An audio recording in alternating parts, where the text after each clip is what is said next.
जय हिंद दोस्तों, मैं एसपी सर आप सभी मित्रों का सदाशिव कोचिंग क्लासेस के यूट्यूब चैनल पर हार्दिक स्वागत करता हूं। आप सभी मित्रों को आज बताते हुए बड़ा हर्ष महसूस हो रहा है कि आप सभी मित्रों के लिए क्लास 12th का न्यू सिलेबस स्टार्ट होने जा रहा है, जिसके अंतर्गत आप सभी मित्रों को पहली यूनिट जो है जिसका आप लोगों को अध्ययन करना है वो प्रकाशिकी है। क्या नाम बेटा इसका? प्रकाशिकी।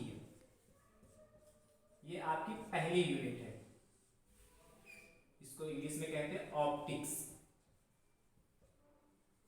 इस यूनिट के अंतर्गत आपको पहला चैप्टर जो अध्ययन करना है उसका नाम है, आप लोग लिखेंगे प्रकाश का परावर्तन तथा अपवर्तन।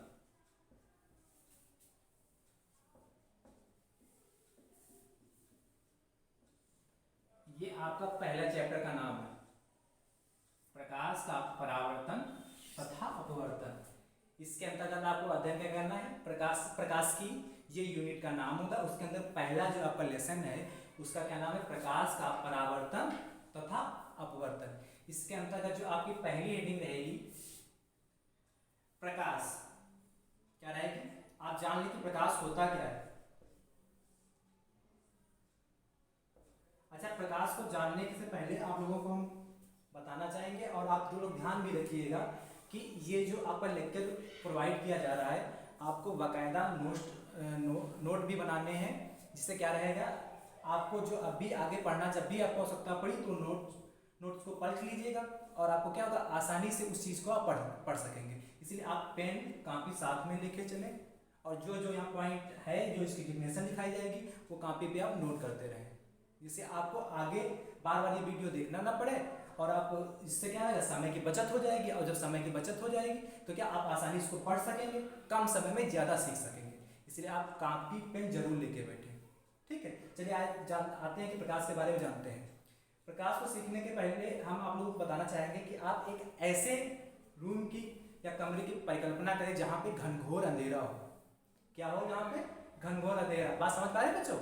जहाँ पर ऐसा हो कि ऐसा कमरे की आप परिकल्पना कर रहे हैं जहाँ पे बहुत ज़्यादा अंधेरा घनघोर हो और आप उस कमरे में इसके पहले कभी न गए हो। जिस कमरे की आप परिकल्पना कर रहे हैं उस कमरे में आप उसके पहले कभी नहीं गए हो। हम आपसे कहते हैं जाओ भैया इस कमरे के अंदर, बता दिया कि एक फिजिक्स की बुक रखी है और जाओ बेटा उठा के लाओ। क्या आप में से कोई भी छात्र वो पुस्तक उठा के ला सकता है?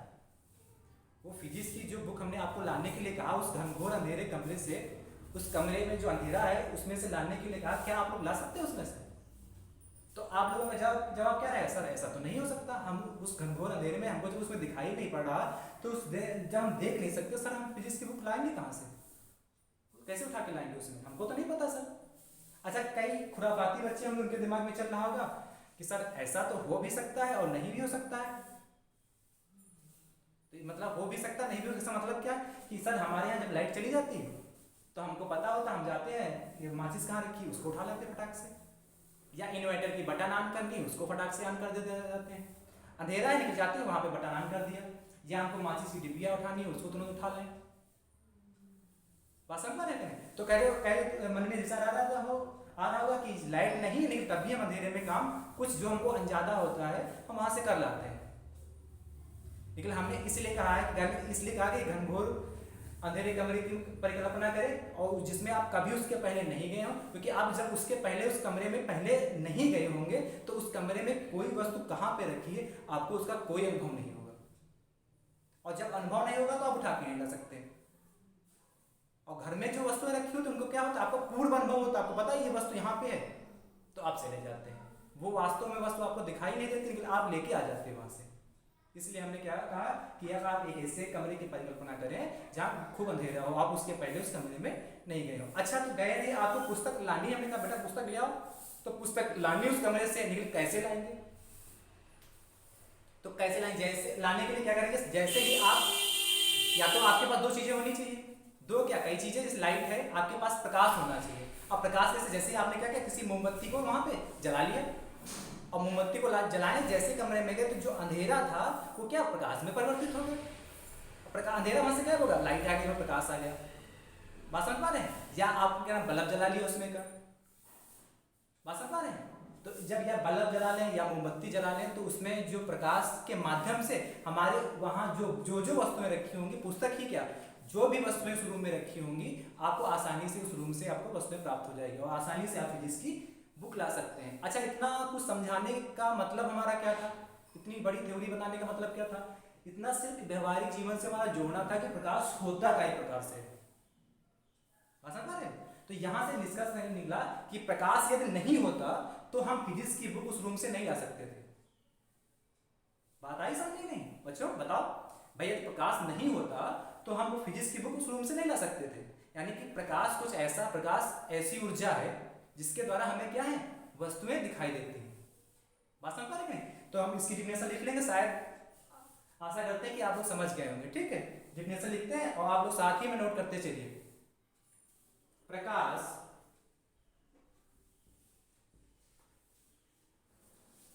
एक प्रकार की ऊर्जा है, प्रकाश ऐसी है, एक प्रकार की ऊर्जा है जिसके द्वारा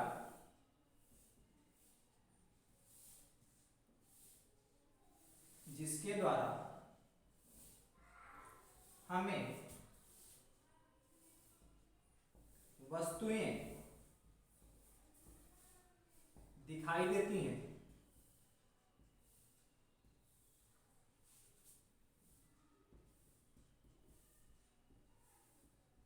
प्रकाश बेटा क्या है? प्रकाश एक प्रकार की ऊर्जा है। प्रकाश कह सकते हैं प्रकाश वह ऊर्जा है, ऐसे भी लिख सकते हैं प्रकाश एक प्रकार की ऊर्जा है, या इसी को क्या लिख सकते हैं, प्रकाश वह ऊर्जा है, ऐसे भी लिख सकते हैं। बात समझ में कि नहीं? प्रकाश एक प्रकार की ऊर्जा लिख लें, या प्रकाश वह ऊर्जा है जिसके द्वारा हमें वस्तुएं दिखाई देती, दोनों तरीके से आप लिख सकते हैं। तो शायद हमारी समझ से हम आशा करते हैं कि आप भी प्रकाश के बारे में थोड़ा बहुत जान गए होंगे और थोड़ा बहुत क्या प्रकाश के बारे में आप समझ गए होंगे। ठीक है, तो आगे बढ़ते हैं। अगली आपकी हेडिंग है, नोट कर लीजिए फटाक से, या सारी स्क्रीन ले लीजिए। अगली हेडिंग डालेंगे, देखो देखते हैं। अगली हेडिंग डालते हैं प्रकाश का परावर्तन। अच्छा, प्रकाश के परावर्तन से पहले आप लोग प्रकाश का परावर्तन से पहले प्रकाश के गुण पढ़ लें। परावर्तन इसके पास सिखाएंगे आप लोगों को। प्रकाश के गुण,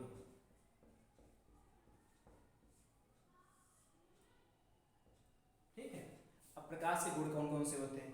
सबसे पहली बात क्या है, जो प्रकाश होता है एक सीधी रेखा में चलता है। क्या है? प्रकाश एक सीधी रेखा में चलता है, प्रकाश बिल्कुल स्ट्रेट लाइन में चलेगा। तो पहला पॉइंट क्या हो जाएगा हमारा, प्रकाश एक सीधी रेखा में चलता है। कैसे चलता है? सीधी रेखा में, ठीक है, स्ट्रेट लाइन में प्रकाश चलता है। दूसरा है, अभी जो हमने डिफिनेशन में बताया कि प्रकाश के द्वारा हमें वस्तुएं क्या होती, दिखाई देती है। समझ रहे हैं? यदि प्रकाश नहीं होता तो आप उस रूम से उस फिजिक्स की पुस्तक नहीं ला सकते थे ना। तो प्रकाश के द्वारा क्या होती है, हमें वस्तुएं दिखाई देती हैं। क्या दिखाई देती है? वस्तुएं दिखाई देती हैं। ये दूसरा पॉइंट होता है। पहला होगा प्रकाश सीधी रेखा में चलता है, दूसरा हो गया प्रकाश के द्वारा हमें वस्तुएं दिखाई देती हैं। अच्छा, तीसरे पॉइंट की ओर चलते हैं। जो प्रकाश है निर्वात में चल सकता है। प्रकाश की जो क्वालिटी होता है, प्रकाश के जो गुण होते हैं, प्रकाश क्या है, निर्वात में चल सकता है। निर्वात कहने का मतलब दिमाग में चल रहा होगा बहुत सारे बच्चों के मन में कि सर ये क्या नहीं पता कि निर्वात क्या होता है। तो निर्वात का मतलब होता है कि जहां पर वायु उपस्थित ना हो, जहां पर क्या हो, वायु उपस्थित ना हो, जहां पर वायु उपस्थित नहीं होती है, ऐसे माध्यम को हम क्या कहते हैं, निर्वात कहते हैं। यदि वहां पे वायु नहीं उपस्थित, जिस भी मीडियम जहां पे वायु उपस्थित नहीं होती है, इसको क्या कहते हैं, निर्वात। तो प्रकाश जहां पे वायु नहीं होती है वहां पर भी गमन कर सकता है। जैसे अंतरिक्ष वगैरह में वहां वायु नहीं पाई जाती, तो प्रकाश आसानी से क्या होता है, वहां पे भी गमन कर सकता है। बात समझ में नहीं? ये हमारा पहला पॉइंट हो गया था, ये दूसरा पॉइंट हो जाए। अभी लिखिएगा ना साथ में, आप पहले समझ लीजिए, इसके बाद हम एक एक पॉइंट लिखवा देंगे। ये तीसरा पॉइंट। चौथा पॉइंट, प्रकाश की निर्वात में चाल सबसे अधिक होती है। प्रकाश की निर्वात में जो चाल होती है बेटा सबसे अधिक होती है। कहने का मतलब 3 10⁸ मीटर प्रति सेकेंड होती है।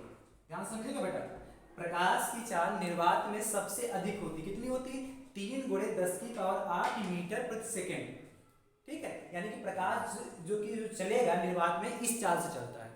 इससे अधिक प्रकाश की चाल किसी भी माध्यम में नहीं होती। प्रकाश की चाल सबसे अधिक किसमें होगी? निर्वात में। तो ये क्वेश्चन आपके लिए बहुत इंपॉर्टेंट है, आपके पेपर में पूछा भी जाता है, ऑब्जेक्टिव में भी पूछ लिया जाता है कि प्रकाश की चाल निर्वात में होती है। कितनी बताएंगे आप? 3 × 10⁸ मीटर प्रति सेकेंड होती है। ठीक है, अगले चौथे पॉइंट की ओर, चौथा तो होगा, पांचवें पॉइंट की ओर चलते हैं। प्रकाश की जो चाल होती है बेटा सघन माध्यम में कम होती है। क्या बताया? सघन माध्यम में जो प्रकाश की चाल होती है सघन माध्यम में कम होगी, और जो विरल माध्यम होगा उसमें अधिक होती है। ध्यान समझेगा बेटा, जो पांचवा पॉइंट है अच्छा पॉइंट है, आगे भी काम आएगा। प्रकाश की चाल जो है सघन माध्यम में क्या होती है? कम होती है, और विरल माध्यम में अधिक होती है। अब यहाँ पे भी दिक्कत आ रही है, सघन क्या है और विरल क्या है। तो सघन विरल को समझने के लिए हम आपकी क्लास का उदाहरण दे रहे हैं। जैसे आपकी क्लास में 40 बच्चे हैं, कुल बच्चे कितने बेटा? 40 बच्चे हैं। ठीक है, और सीटें जो पड़ी हैं तो प्रत्येक सीट पर 3-3 छात्र बैठते हैं। प्रत्येक सीट पे 3-3 छात्र बैठते हैं, और एक दिन क्या हुआ उसमें से 2 सीटें गायब हो गई।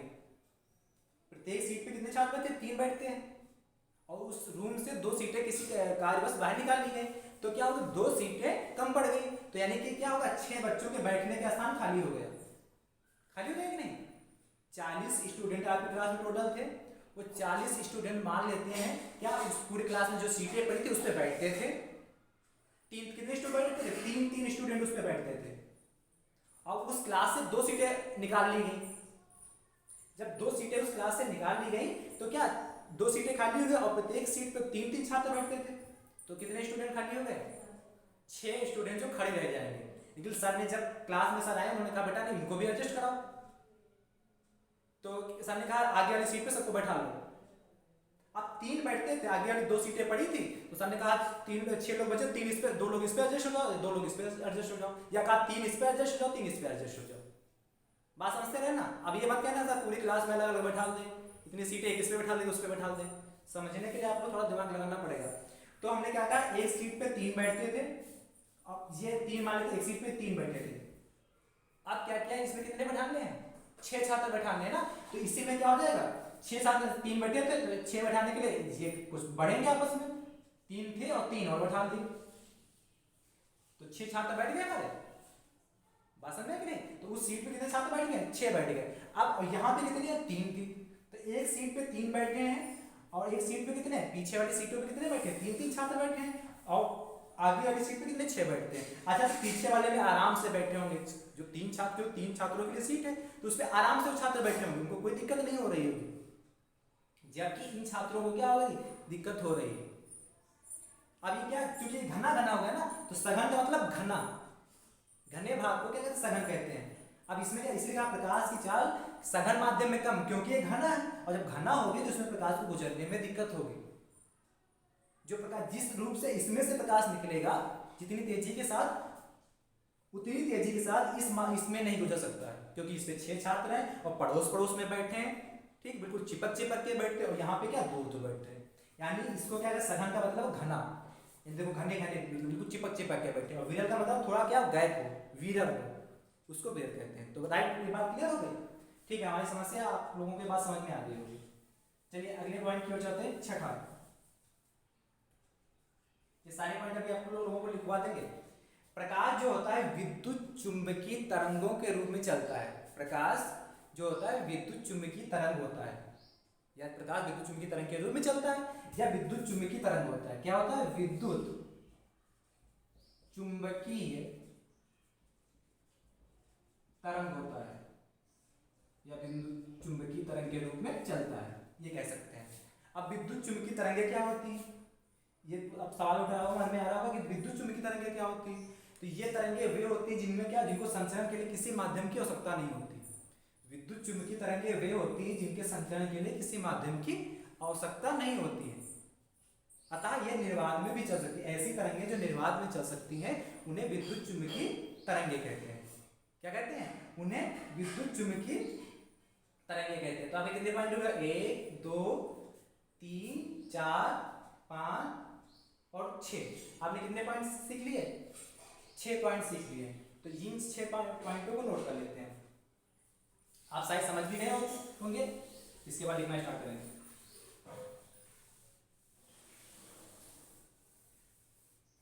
पहला पॉइंट लिखेंगे।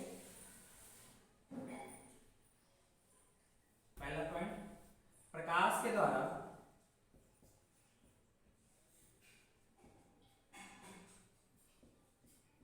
हमें वस्तुएं दिखाई देती हैं। ये परिभाषा से लिया है।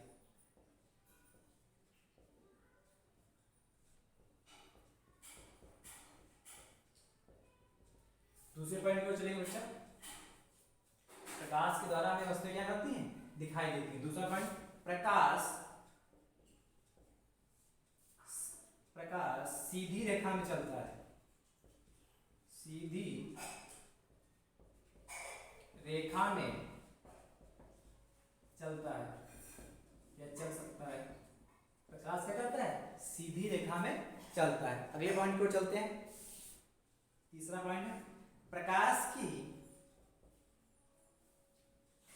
या लिख लें, प्रकाश निर्वात में भी चल सकता है, भी चल सकता है। अगला, या इसी में बढ़ा, चलो अगला पॉइंट लिखते हैं। चौथा, प्रकाश की निर्वात में चाल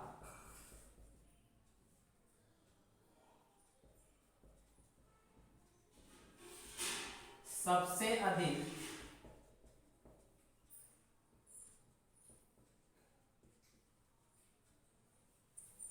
तीन गुणे 10 की पावर 8, लिख रहे हैं ना आप लोग, साथ में लिखते चलिए भैया। 3 गुणे 10 की पावर 8 मीटर प्रति सेकेंड होती है। कितनी होती है, प्रकाश की चाल 3 गुणे 10 की पावर 8 मीटर प्रति सेकेंड होती है। किसमें होती है, निर्वात में होती है। देखो, प्रकाश की निर्वात में चाल सबसे अधिक 3 गुणे 10 की पावर 8 मीटर प्रति सेकेंड होती है। अगला पॉइंट, अगला पॉइंट क्यों चलते हैं, प्रकाश की चाल, प्रकाश की चाल सघन माध्यम में कम तथा विरल माध्यम में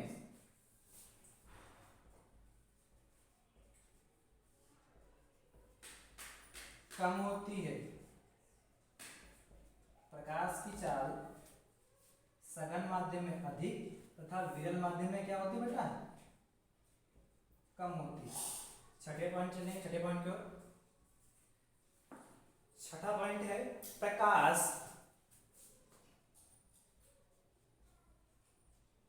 क्या, प्रकाश विद्युत, प्रकाश विद्युत चुंबकीय तरंग के रूप में संचरित होता है, या प्रकाश विद्युत चुंबकीय तरंग होती है। ठीक, प्रकाश विद्युत चुंबकीय तरंग के रूप में संचरित होता है, मतलब चलता है।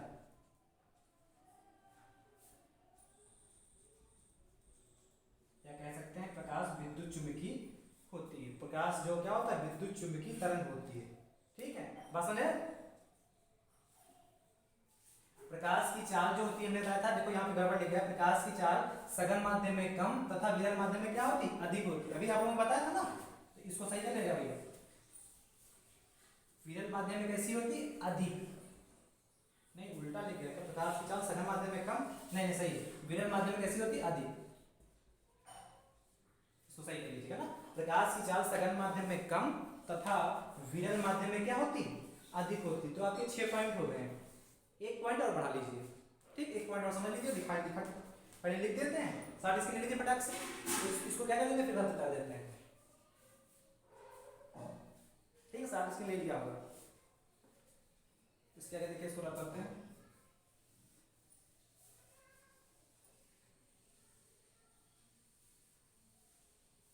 लिख लिया होगा।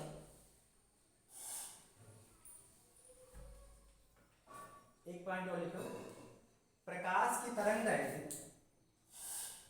प्रकाश कौन सा छठा है सातवां पॉइंट, प्रकाश की तरंगदैर्घ्य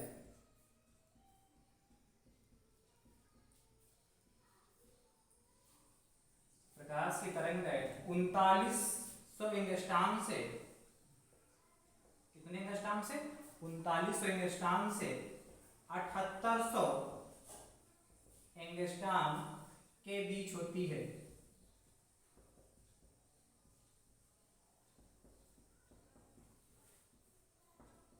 कि प्रकाश की तरंगदैर्घ्य क्या होती है, 3900 एंगस्ट्रॉम से लेकर 7800 एंगस्ट्रॉम के बीच में होती है। बात समझ आ रही, प्रकाश की जो तरंगदैर्घ्य कितनी होती है, 3900 एंगस्ट्रॉम से लेकर 7800 एंगस्ट्रॉम के बीच में होती है। बात समझ में कि नहीं। अब इसका भी मतलब समझ लो, 3900 एंगस्ट्रॉम से लेकर 7800 एंगस्ट्रॉम के बीच का कहने का मतलब क्या है, यानी कि जो भी वस्तुएं होंगी, यदि किसी भी वस्तु के जो तरंग है 3900 एंगस्ट्रॉम से बताया, जैसे 3900 से एक भी कम पड़ रहा, जैसे क्या 3899, यदि 3899 तरंगदैर्घ्य है, यदि प्रकाश की तरंगदैर्घ्य कितनी आ रही है, यदि 3899 है, तो हमको ये वस्तुएं दिखाई नहीं देती हैं। और यदि प्रकाश की तरंग 7801 है, क्या 7800 से ज्यादा, यानी कि यदि 3900 से प्रकाश की तरंगदैर्घ्य कम है, या प्रकाश की तरंगदैर्घ्य 7800 से क्या होगा, तथा क्या होगा 7800 से क्या हो ज्यादा हो, तो उसके बीच उसके वो वस्तुएं हमको नहीं दिखाई देगी। सिर्फ हम जिनकी तरंगदैर्घ्य इनके बीच में आएगी, 3900 एंगस्ट्रॉम से लेके 7800 एंगस्ट्रॉम के बीच जिन वस्तुओं की तरंगदैर्घ्य होती है, उनको हम आसानी से देख पाते हैं। बात बच्चों, बात को समझ में आ रही है, बात क्लियर है कि नहीं। यानी कि जिनकी तरंगदैर्घ्य 3900 एंगस्ट्रॉम से लेकर 7800 एंगस्ट्रॉम के बीच होगी, उन्हीं वस्तुओं को हम देख पाएंगे।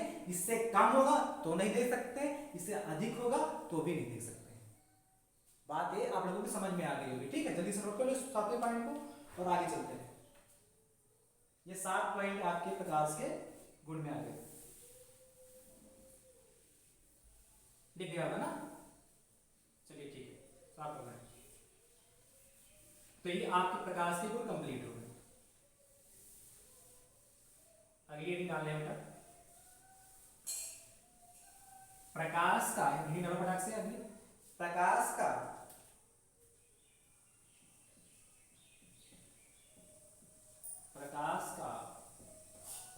परावर्तन, क्या बेटा, प्रकाश का परावर्तन, ठीक है। प्रकाश का परावर्तन वगैरह समझते हैं। देखिए, मान लेते हैं ये हमारी एक कांच की पट्टी है, ध्यान से समझिएगा भैया, ये क्या है, हमारी एक कांच की पट्टी है, जिसके एक तरफ हमने क्या कर दिया, पॉलिश कर दिया।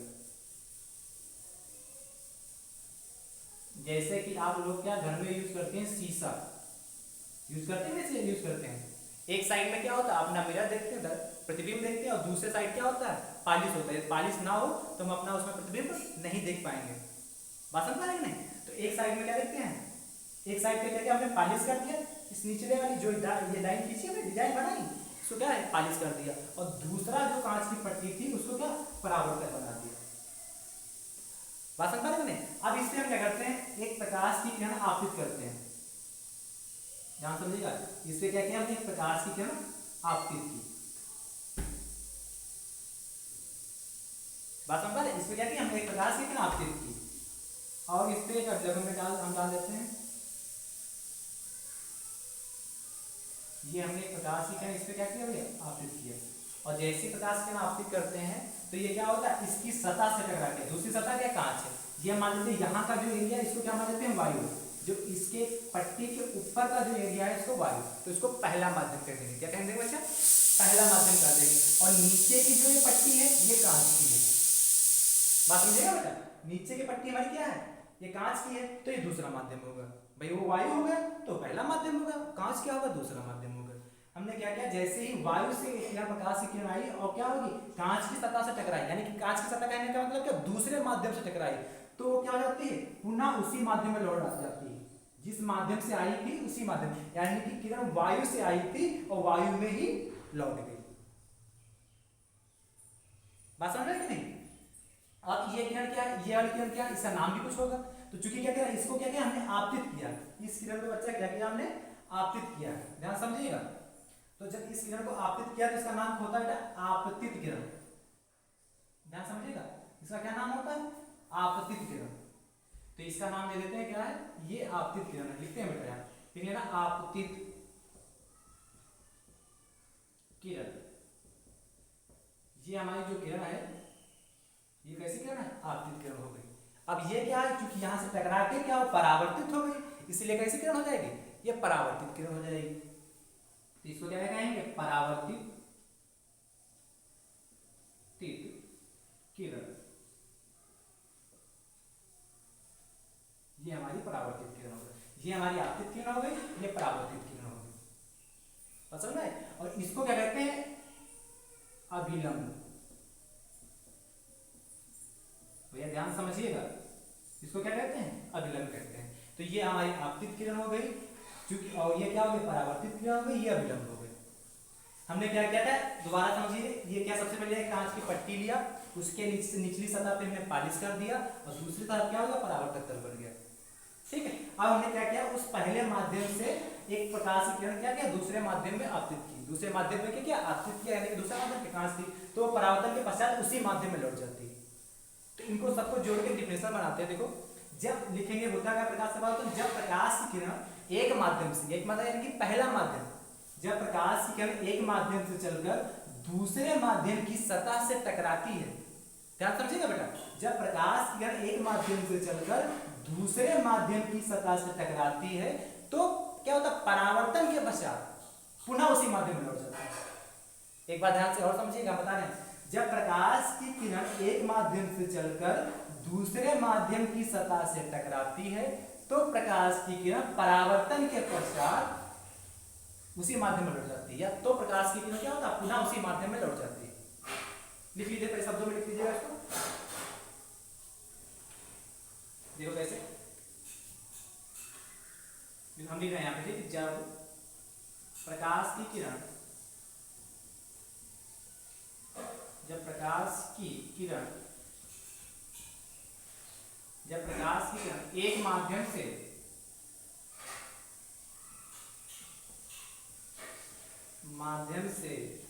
चलकर, जब प्रकाश की किरण एक माध्यम से चलकर दूसरे माध्यम में, दूसरे माध्यम से,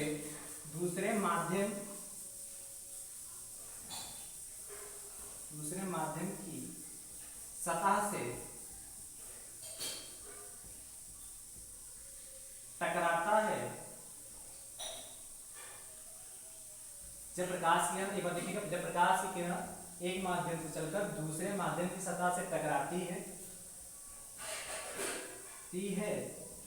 तो प्रकाश की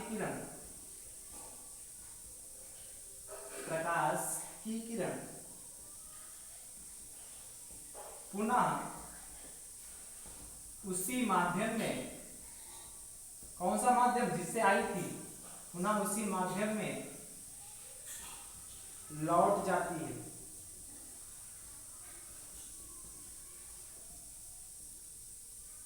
क्या होती है, पुनः उसी माध्यम में लौट जाती है। इस घटना को, घटना मतलब जो ये कार्य हुआ, इस घटना को, जो कुछ हमने अभी देखा, इस घटना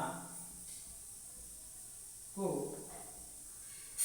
प्रकाश का परावर्तन कहते हैं।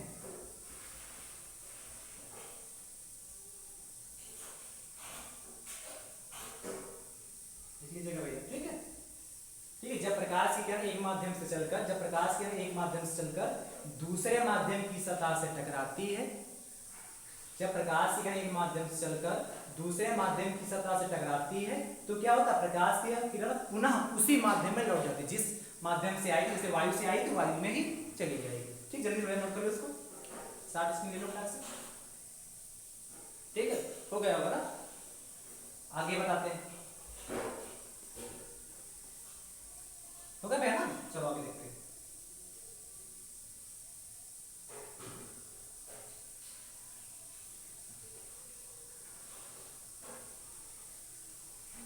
आगे देखने के लिए देखो, ध्यान समझिएगा भैया। अब आगे क्या हुआ, इतना काम हो गया। अब इसके बाद क्या होते हैं, प्रकाश का परावर्तन तो होगा यहाँ पे, ठीक है। इसके बाद क्या होता है, प्रकाश के परावर्तन के नियम। तो चित्र में अभी और बढ़ाना है, चित्र इतना ही नहीं रहेगा, इसमें और बढ़ाना है, क्योंकि प्रकाश के परावर्तन के नियम भी लिखने हैं, ठीक है। तो प्रकाश के परावर्तन के नियम लिखने के लिए देखो, सबसे पहले करेंगे क्या, ये तो आप जहाँ सीखे कि आपतित किरण हो गई, ये परावर्तित किरण हो गई, ये अभिलंब हो गई, इतना तो आप सीख गए। पहले हेडिंग चेंज कर लो भाई, प्रकाश के नियम, प्रकाश के नियम, या ऐसे प्रकाश के नियम, प्रकाश के परावर्तन के नियम तो ज्यादा सही रहेगा। प्रकाश के परावर्तन के नियम। अब देखो प्रकाश के परावर्तन के नियम, इसको मैं ध्यान से समझिएगा कि प्रकाश के परावर्तन के नियम होते क्या हैं। आप आपतित किरण से परिचित हो चुके हैं, आप परावर्तित किरण से परिचित हो चुके हैं, अभिलंब से परिचित हो चुके हैं। इनमें क्या होता है, आपतित किरण और अभिलंब के बीच देखो एक कोई ना कोई एंगल तो बनेगा, ये बनेगा भैया, ये आपतित किरण तथा अभिलंब के बीच देखो बेटा कोई ना कोई तो एंगल बन ही रहा है, बनना कि नहीं बनना। तो आपतित किरण जो अभिलंब के बीच एंगल बनता है उसको बेटा आई से लिखते हैं। किससे लिखते हैं, आई से लिखते हैं। आपतित किरण तथा अभिलंब के बीच जो एंगल बनता है उसको कैसे लिखते हैं, आई से लिखते हैं। और इसको बेटा कहते हैं आपतन कोण। क्या कहते हैं, आपतन कोण।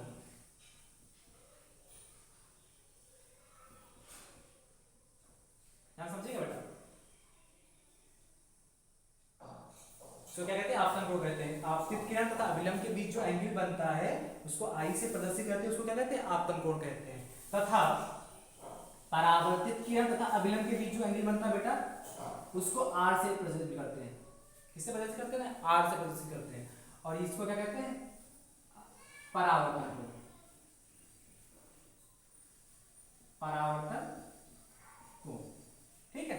ये बात समझ में आई नहीं। आपतित किरण तथा अभिलंब के बीच जो एंगल बनेगा उसको आपतन कोण कहेंगे, ठीक। परावर्तित किरण तथा अभिलंब के बीच जो एंगल बनेगा उसको क्या कहेंगे, परावर्तन कोण कहेंगे। अगला चीज क्या है, ये तीनों जो कहा कहीं पे आपतित किरण, परावर्तित किरण, अभिलंब, ये तीनों कहीं ना किसी ना बिंदु पे मिल रहे हैं ना। तो इस बिंदु को जो हम कहते हैं, ये वाला जो बिंदु दिखाई पड़ रहा है, इसको ध्यान समझिए, ये वाला जो बिंदु है इसको बेटा हम कहते हैं आपतन। क्या कहते हैं, आपतन बिंदु। ये कंप्लीट हुआ आपका चित्र, ठीक है। ये कंप्लीट चित्र आपको बनाना है उसमें प्रकाश के परावर्तन में। प्रकाश के परावर्तन में चित्र कंप्लीट बना लेना। उसके बाद क्या करना है, उस परावर्तन के साथ साथ उसके नियम में भी ये काम आ जाएगा, राइट। बात क्लियर हो गई। आप चलो इसके नियम कितने होते हैं, देखो प्रकाश के जो परावर्तन के बेटा निम्नलिखित दो नियम होते हैं। कितने होते हैं, प्रकाश के परावर्तन के निम्नलिखित दो नियम होते हैं। बहुत गर्मी है भैया, ठीक है। प्रकाश के परावर्तन कितने नियम, दो। नंबर एक कौन कौन से देखो होते हैं, हम आगे दो लिखे, आप लिख लेना। प्रकाश के परावर्तन के, चलो हम लिख दे रहे हैं, अच्छा ठीक है। प्रकाश के परावर्तन के हम लिख दे रहे हैं बेटा, प्रकाश के परावर्तन के निम्नलिखित दो नियम होते हैं। नियम होते हैं, समझेगा बेटा। प्रकाश के परावर्तन के कितने नियम होते हैं, दो होते हैं। पहला नियम देखो बेटा क्या होता है, फर्स्ट इसका नियम क्या है, ध्यान समझिएगा। आपतित किरण, ये जो आपतित किरण है, आपतित किरण और क्या होता है, परावर्तित किरण। आपतित किरण, परावर्तित किरण तथा आपतन बिंदु है ना ये। तो आपतित किरण, परावर्तित किरण तथा आपतन बिंदु पर अभिलंब तीनों एक ही तल में होते हैं। देखो एक ही तल है कि नहीं, ये तल कैसा, एक ही तल है ना। तो आपतित किरण, परावर्तित किरण तथा आपतन बिंदु पर अभिलंब तीनों एक ही तल में होते हैं। ध्यान समझिएगा, जल्दी इस पॉइंट को नोट कर लीजिए। आपतित किरण, आपतित किरण कहाँ लगाइएगा, परावर्तित किरण आपतित किरण और क्या होगा, दूसरा क्या होगा, ये आपतित किरण हो गई, परावर्तित किरण तथा आपतन बिंदु पर अभिलंब, तथा आपतन बिंदु पर, आपतन बिंदु पर क्या बेटा, अभिलंब, आपतन बिंदु पर अभिलंब तीनों एक ही तल में होते हैं, तीनों एक ही तल में होते हैं, तीनों क्या होते हैं बेटा, एक ही तल में होते हैं। लिख लीजिएगा एक बार, समझ लीजिए पहले पॉइंट को, आपतित किरण बेटा, जो हमने क्या किसकी आपतित की थी, वही आपतित किरण बेटा, आपतित किरण, परावर्तित किरण तथा आपतन बिंदु पर, आपतित किरण, परावर्तित किरण तथा आपतन बिंदु पर अभिलंब तीनों एक ही तल में होते हैं। ये हमारा कैसा हो गया, पहला नियम होगा। दूसरे नियम क्यों चलते हैं बेटा, जो ये आपतन कोण बेटा होता है वो परावर्तन कोण के मान के बराबर होता है। क्या होता है दूसरा नियम, आपतन कोण यानी कि जो ये आई हमारा होता है वो आर के बराबर होता है। ये क्या प्रकाश के परावर्तन के नियम चले बेटा, तो जो हमारा आई होता है वो आर के बराबर होता है। यानी कहने का मतलब यदि आई हमारा 30 डिग्री है तो आर भी 30 डिग्री होगा। पसंद पा रहे, यानी कि यदि किसी किरण को हम 40 डिग्री पे या 30 डिग्री पे आपतित करते हैं, मान लेते हैं किसी किरण को हमने क्या 30 डिग्री पे आपतित किया, तो वो परावर्तित होकर 30 ही डिग्री पे जाएगी। जितने एंगल पे हम किसी किरण को आपतित करेंगे वो उतने के एंगल पे ही क्या है परावर्तित हो जाएगी। बस में इसलिए क्या कोण आई कोण आर क्या होगा, आपस में बराबर होता है। तो जितना कोण आई होगा उतना ही कोण क्या होगा, आर होता है। तो पॉइंट को नोट कर लेते हैं कि आपतन कोण का मान, लिख लीजिएगा फटाक से, आपतन कोण का मान, या ऐसे लिख लो, आपतन कोण परावर्तन कोण के बराबर होता है।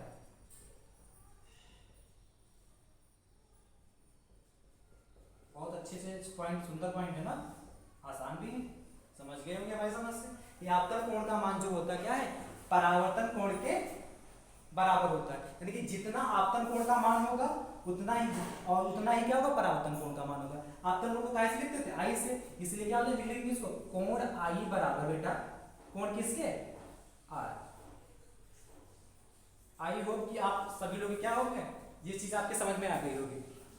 आज आप लोगों ने क्या क्या सीखा, सबसे पहले आप लोगों ने क्या सीखा, प्रकाश क्या होता है, प्रकाश के बारे में जाना। पसंद है, उसके बाद क्या सीखा, प्रकाश के गुण क्या होते हैं। उसके बाद क्या सीखा, प्रकाश का परावर्तन क्या होता है। और उसके बाद बेटा क्या सीखा, प्रकाश के परावर्तन के नियम। ठीक है, तो आप लोगों ने इतना आज सीख लिया है। पसंद आया कि नहीं। जब ये चीज आप लोगों को हम आशा करते हैं कि आप लोगों को समझ में आ गया होगा। पसंद आया, यदि आप हमारे YouTube चैनल पे नए हैं तो आप हमारे YouTube चैनल को क्या कर लें, सब्सक्राइब कर लें, लाइक कर लें, तब बेल आइकन को जरूर प्रेस कर लें। जिससे क्या होगा, हम आगामी जो हमारी वीडियो आएगी इसके बाद का टॉपिक जो है लेक्चर हमारा 2 आएगा, जिसके बाद वो क्या होगा आपको आसानी से प्राप्त हो जाएगा। और इसके बाद के जो टॉपिक है वो आप आसानी से सीख लेंगे। अगली क्लास में जो आपको इसके बाद को जो टॉपिक सिखाया जाएगा वो आसानी से आपको मिल जाएगा। इसलिए आप क्या करें, यूट्यूब चैनल को क्या करें, सब्सक्राइब जरूर कर लें और बेल आइकन को प्रेस कर लें, जिससे आगामी वीडियो आप लोगों को मिलती रहे। बहुत बहुत आप लोगों का धन्यवाद।